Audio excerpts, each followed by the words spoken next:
മരണത്തിന് ശേഷം എന്ത് എന്നുള്ളത് മനുഷ്യരാശിയെ എന്നും കുഴപ്പിച്ചിട്ടുള്ള ഒരു ചോദ്യമാണ്. നാളിതുവരെ അതൊരു നിഗൂഢതയായി തുടരുന്നു. സാധാരണയായി ഇസിജിയിൽ കാണിക്കുന്ന ഒരു പരന്ന വര ഹൃദയത്തിൽ നിന്ന് സിഗ്നലില്ലെന്നും നിങ്ങൾ മരിച്ചുവെന്നും സൂചിപ്പിക്കുന്നു.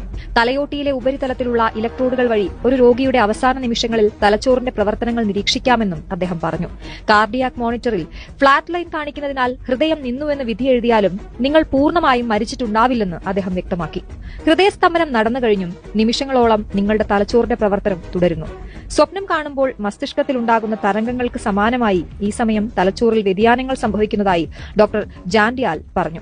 ന്യൂറോ ട്രാൻസ്മിറ്ററുകളുടെ പ്രവർത്തനം തലയോട്ടിക്കുള്ളിൽ ഒരു വിസ്ഫോടനം തന്നെ സൃഷ്ടിക്കുന്നു. ആ സമയത്ത് വേണം നമ്മൾ വിട പറഞ്ഞു പോകുന്നവരുടെ കൈ മുറുകെ പിടിക്കുവാൻ, ഡോക്ടർ പറയുന്നു. ഒരാൾ അന്തിമ ശ്വാസം എടുക്കുമ്പോൾ ഹൃദയം തലച്ചോറിലേക്ക് അവസാനമായി രക്തമെത്തിക്കുന്നു. നിർണായകമായ ആ അവസാന നിമിഷത്തിലാണ് മസ്തിഷ്കം നിങ്ങളുടെ ഏറ്റവും വലിയ സ്വപ്നം നിങ്ങളെ കാണിക്കുന്നത് എന്ന് ഈ ന്യൂറോ സർജൻ അവകാശപ്പെടുന്നു. മരണത്തെ മുഖാമുഖം കണ്ടവർക്കും മരണത്തിന്റെ വക്കിൽ നിന്ന് രക്ഷപ്പെട്ട് ജീവിതത്തിലേക്ക് തിരിച്ചു വന്നവർക്കും ഇത്തരം സമാനമായ അനുഭവങ്ങൾ ഉണ്ടെന്ന് അദ്ദേഹം കൂട്ടിച്ചേർത്തു. മരണസമയത്ത് ഒരാളുടെ ജീവിതകാലം മുഴുവനും ഒരു സിനിമയിൽ എന്ന പോലെ അയാളുടെ മനസ്സിൽ തെളിയുന്നുവെന്നും മസ്തിഷ്ക മരണം എന്നത് അവസാനമായി നിങ്ങൾ കാണുന്ന ഒരു വലിയ സ്വപ്നമായി കരുതാമെന്നും അദ്ദേഹം പറഞ്ഞു. മരണപ്പെടുന്നവർ അവസാന സമയം തനിച്ചല്ലെന്ന് ഉറപ്പിക്കാൻ ചില നഴ്സുമാർ ഹൃദയസ്തംഭനത്തിന് ശേഷം രോഗികളുമായി സംസാരിക്കാറുണ്ടെന്ന് അവതാരകനായ ഡോക്ടർ രംഗൻ ചാറ്റർജി അഭിപ്രായപ്പെട്ടു. മരണത്തിന് ശേഷം എന്ത് എന്നുള്ളത് മനുഷ്യരാശിയെ എന്നും കുഴപ്പിച്ചിട്ടുള്ള ഒരു ചോദ്യമാണ്. നാളിതുവരെ അതൊരു നിഗൂഢതയായി തുടരുന്നു.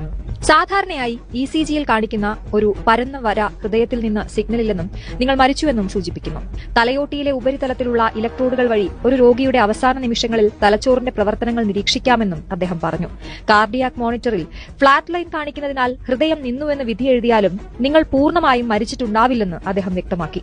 ഹൃദയസ്തംഭനം നടന്നു കഴിഞ്ഞും നിമിഷങ്ങളോളം നിങ്ങളുടെ തലച്ചോറിന്റെ പ്രവർത്തനം തുടരുന്നു. സ്വപ്നം കാണുമ്പോൾ മസ്തിഷ്കത്തിലുണ്ടാകുന്ന തരംഗങ്ങൾക്ക് സമാനമായി ഈ സമയം തലച്ചോറിൽ വ്യതിയാനങ്ങൾ സംഭവിക്കുന്നതായി ഡോക്ടർ ജാൻഡിയാൽ പറഞ്ഞു. ന്യൂറോ ട്രാൻസ്മിറ്ററുകളുടെ പ്രവർത്തനം തലയോട്ടിക്കുള്ളിൽ ഒരു വിസ്ഫോടനം തന്നെ സൃഷ്ടിക്കുന്നു. ആ സമയത്ത് വേണം നമ്മൾ വിട പറഞ്ഞു പോകുന്നവരുടെ കൈ മുറുകെ പിടിക്കുവാൻ, ഡോക്ടർ പറയുന്നു. ഒരാൾ അന്തിമ ശ്വാസം എടുക്കുമ്പോൾ ഹൃദയം തലച്ചോറിലേക്ക് അവസാനമായി രക്തമെത്തിക്കുന്നു. നിർണായകമായ ആ അവസാന നിമിഷത്തിലാണ് മസ്തിഷ്കം നിങ്ങളുടെ ഏറ്റവും വലിയ സ്വപ്നം നിങ്ങളെ കാണിക്കുന്നത് എന്ന് ഈ ന്യൂറോ സർജൻ അവകാശപ്പെടുന്നു. മരണത്തെ മുഖാമുഖം കണ്ടവർക്കും മരണത്തിന്റെ വക്കിൽ നിന്ന് രക്ഷപ്പെട്ട് ജീവിതത്തിലേക്ക് തിരിച്ചു വന്നവർക്കും ഇത്തരം സമാനമായ അനുഭവങ്ങൾ ഉണ്ടെന്ന് അദ്ദേഹം കൂട്ടിച്ചേർത്തു. മരണസമയത്ത് ഒരാളുടെ ജീവിതകാലം മുഴുവനും ഒരു സിനിമയിൽ എന്ന പോലെ അയാളുടെ മനസ്സിൽ തെളിയുന്നുവെന്നും മസ്തിഷ്ക മരണം എന്നത് അവസാനമായി നിങ്ങൾ കാണുന്ന ഒരു വലിയ സ്വപ്നമായി കരുതാമെന്നും അദ്ദേഹം പറഞ്ഞു. മരണപ്പെടുന്നവർ അവസാന സമയം തനിച്ചല്ലെന്ന് ഉറപ്പിക്കാൻ ചില നഴ്സുമാർ ഹൃദയസ്തംഭനത്തിന് ശേഷം രോഗികളുമായി സംസാരിക്കാറുണ്ടെന്ന് അവതാരകനായ ഡോക്ടർ രംഗൻ ചാറ്റർജി അഭിപ്രായപ്പെട്ടു.